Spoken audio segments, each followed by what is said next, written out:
These are all seedlings. I collect the seed also myself. I do it here in the south of Portugal, and then you know that they all have the right genetic material. They are already used to this climate.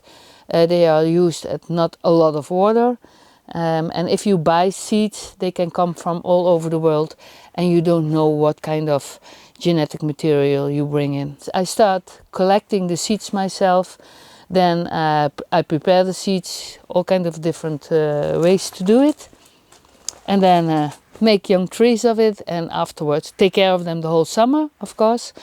And then in October you plant them out, and then these little babies are completely from this area, and you know what they have. They have no chemicals, there's nothing strange things done with it. It's without any rubbish or any damage. So yeah, I'm proud of it. I really like it.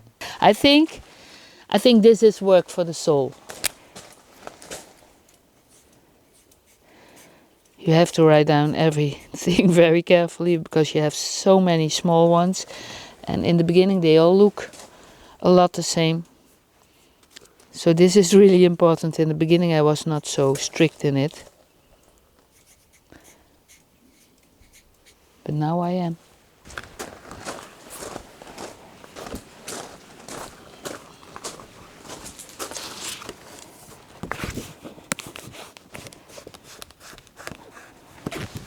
In the beginning it was really special to find out how to treat every different species of seed to let it sprout, because it's not always easy to let them sprout. But now you have more experience, so now you know. I wrote everything down, so now I know, okay, this species I have to heat it up, or I have to put it in cold for a longer period, or first in heat, in cold, and later heat it up. So it depends.